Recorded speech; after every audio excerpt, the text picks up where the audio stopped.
Maybe you've been thinking it might be easier to find a new construction home, or maybe there are more options with new, or maybe even new is just better. Whatever the reason, there are definitely 7 things you should consider and pose as possible questions to any new builder you talk to. If you are in that category, stick around as we go into these need-to-know items coming up next.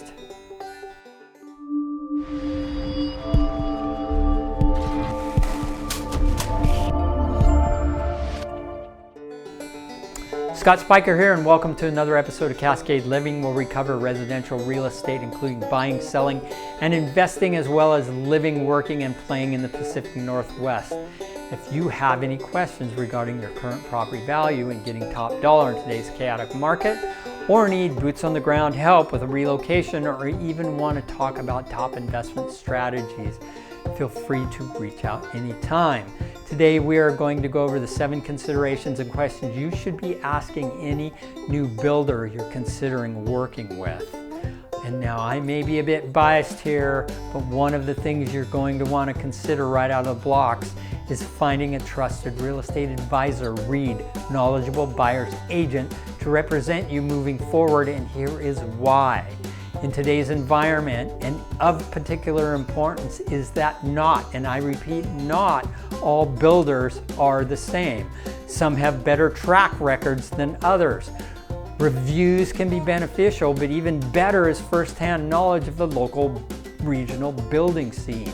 Also, the new builder sales team, the builder's lender, the builder's title company are all weighted in favor of the builder. So balance out that equation a bit and find yourself a good buyer's agent to help educate and advocate for your best interests. So here are 7 important things to ask and consider when going the new builder route. Number 1, what are the financial incentives for using their preferred lender and title company? If there are any, and there may be, as far as lower interest rates, less in closing costs, and some upgrades or deals including final finishes, etc., you don't know if you don't ask, and there may be some flexibility there. Not always, but it doesn't hurt to just ask. Usually the more median price production builders, those who offer several choices of floor plans and say they are custom but don't typically deviate from those choices, versus true custom builders who are usually more expensive and will even work from your own plans or architect renderings, a lot of times on a one-off basis where you may own the land. Yes, you may be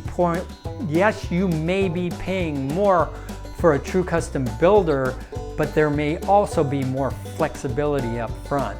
All of this is good initial information to discover and may end up being a great negotiating factor if you are considering several different builders. Number 2, what are the standard finishes? Be sure to ask. Many times you'll see a very stunning model home with stainless appliances, spectacular stone countertops, high-end brass or brushed chrome highlights, only to find out those are not standard finishes and typically upgrades from baseline. Work with your trusted agent to find out how much of this is covered in your presented price point and how much is going to be an additional out-of-pocket expense.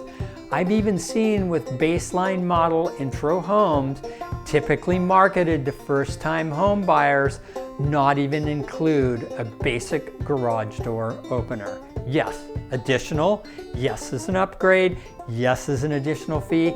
No, not offered as basic. Most times carpet to tile is an upgrade as well, and if you are on a budget, you may want to tread lightly in the design studio where wow factor can send your budget into the stratosphere. This is also where your trusted agent can be a help and patient guide. Also consider not everything needs to be done during initial construction.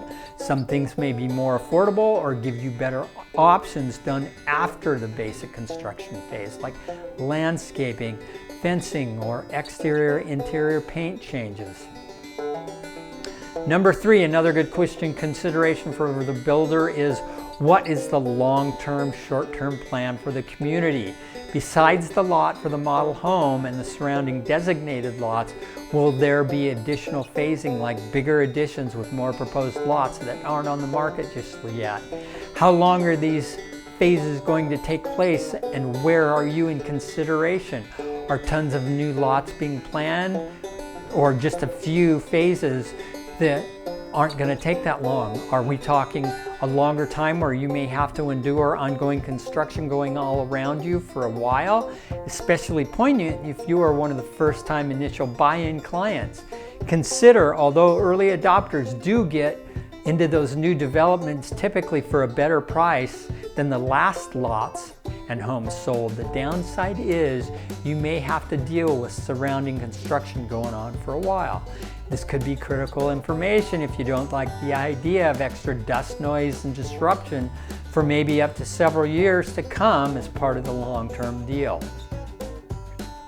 Number 4, and this is where the regulations come in, HOAs and CC&Rs.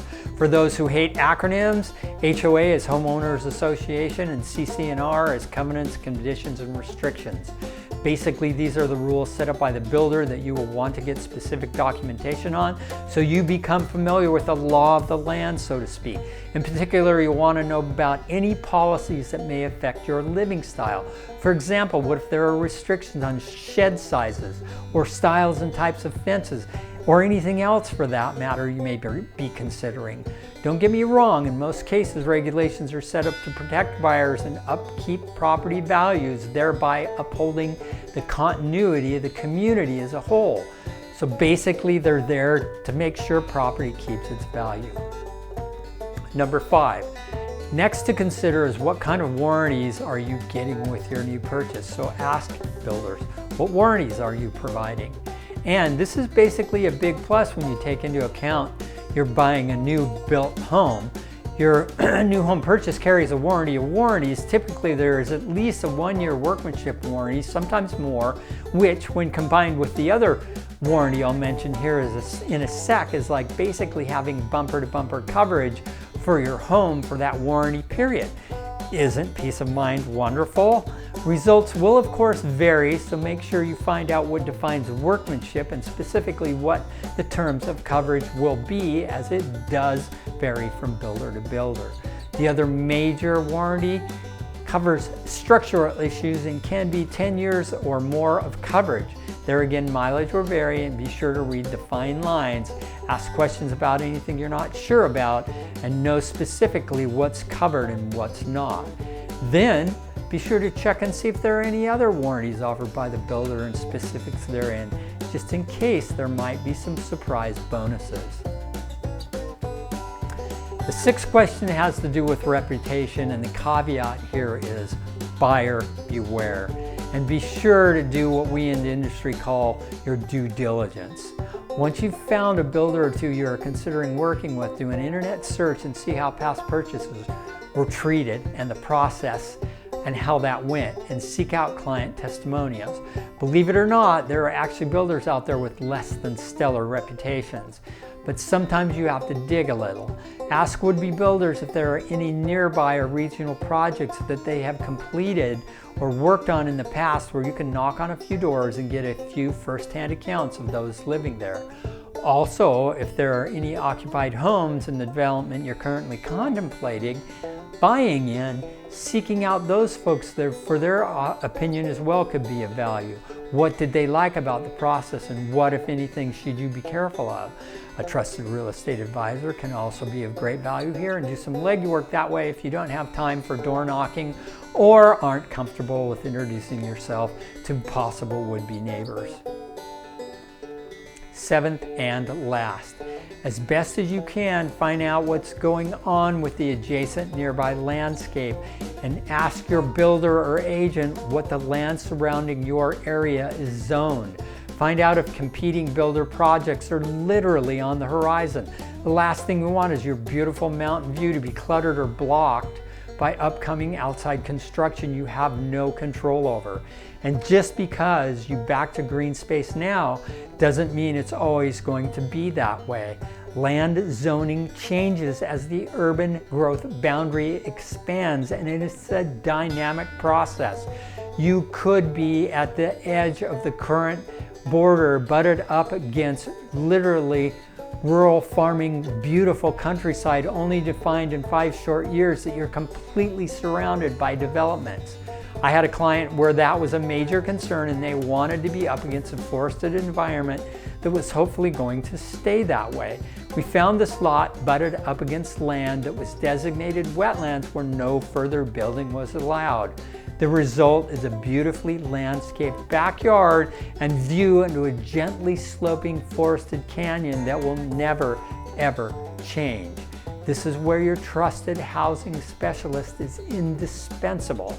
With a little poking around, they can find out who already lives there, what benefits there are, and how much, if any, change to expect.